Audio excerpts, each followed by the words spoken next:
آج کی آیت، آئے کاہل چیونٹی کے پاس جا اور اس کی روشوں پر غور کر اور دانش مند بن، باوجود کہ اس کا نہ کوئی سردار، نہ ناظر اور نہ کوئی حاکم ہے۔ گرمی کے موسم میں اپنی خوراک مہیا کرتی ہے اور فصل کٹنے کے وقت اپنی خورش جمع کرتی ہے۔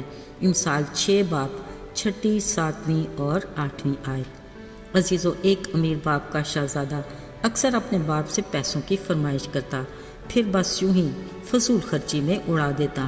خیر، یہ کوئی انوکھی بات نہیں، یہ شہزادوں کا وتیرہ رہا ہے۔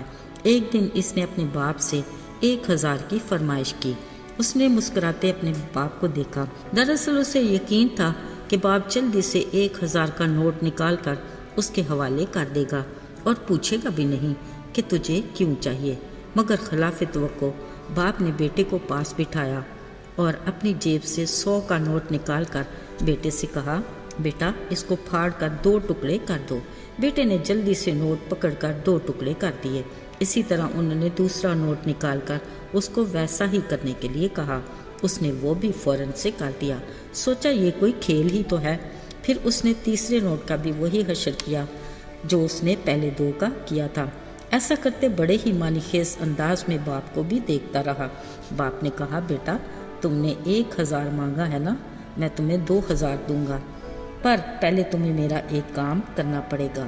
بیٹا خوشی سے بولا، جلدی بتائیے ابا جان، کیا کام ہے؟ باپ نے کہا، بیٹا کل صبح تم نے گھر سے نکلنا ہے اور شام تک 100 روپیہ کما کر لانا ہے، پر شرط یہ ہے کہ تمہیں خود یہ کام کرنا ہے، کسی دوست کی مدد نہیں لینی۔ عزیزو، بیٹے نے 2000 کے بدلے میں یہ شرط منظور کر لی۔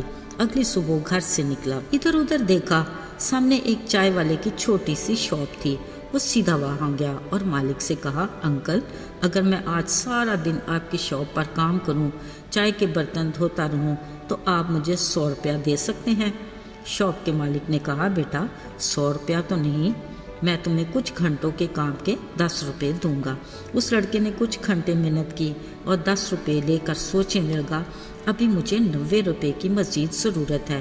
پھر اس نے ادھر ادھر پھرتے، چھوٹے موٹے کام کرتے، جھڑکیاں کھاتے، پسینے میں شرابور، ہاتھوں پر ہلکے پھلکے زخم سہتے، شام تک 100 روپیہ کما ہی لیا اور گھر پہنچ کر خوشی سے باپ کو بتایا۔ باپ مسکرایا اور کہا، بیٹا اب یہ 10 کے نوٹ باری باری پھاڑ کر 2 ٹکڑے کرتے جاؤ۔ بیٹا بولا، نہیں ابا جان، میں نے بڑی محنت سے کمائے ہیں، میں ایسا کبھی نہیں کر سکتا۔ باپ نے کہا، بیٹا یہ بات میں آپ کو سمجھانا چاہتا تھا، اچھا ہوا کہ آپ خود ہی سمجھ گئے ہو۔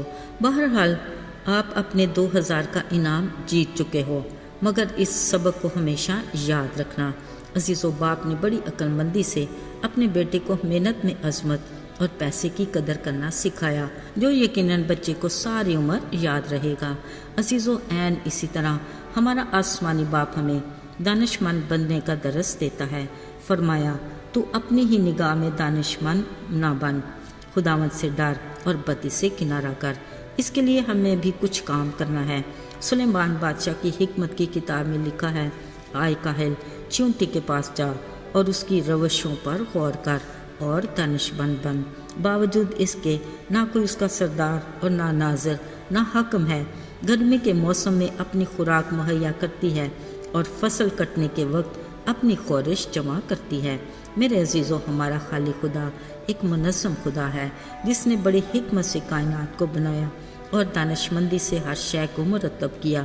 وہ اپنے لوگوں کو بھی اپنے جیسا بننے کی تلقین کرتا ہے، لہٰذا ہم حکمت سے اپنی زندگی کی راہوں کا انتخاب کریں تاکہ درست منظر کا تعین ہو سکے اور دانش مندی سے اس کے کلام کی رہنمائی سے اپنی زندگی گزاریں، تاکہ اپنی تخلیق کے مقصد کو صحیح معنوں میں سمجھ کر خالق خدا کی مرضی سے بھرپور زندگی گزاریں، جس سے ہمارا ہی بھلا ہو اور ہمارے کاموں سے اس کے نام کو جلال ملے اور ہمارے لیے ہر روز اس کے حضور سے تازگی کے دن آتے رہیں۔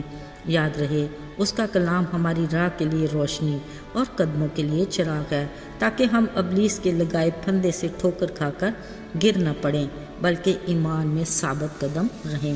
عزیزو، شاید چیونٹی خالق خدا کی سب سے چھوٹی معمولی سی تخلیق ہے، مگر ہم ذی شعور کو محنت، ہمت اور دانشمندی کا درس سکھانے کے لیے خوب ہے۔ اس کو کوئی گائیڈ کرنے والا نہیں، پھر بھی وہ منظم زندگی گزارتی ہے۔ عزیزو، خدا نے اپنی دی گائیڈ بک یعنی کلام مقدس میں فرمایا، آئے انسان دیکھ، خداوند کے خوف میں ہی حکمت ہے اور بدی سے دور رہنا خرد مندی ہے۔ آئیے دعا کریں۔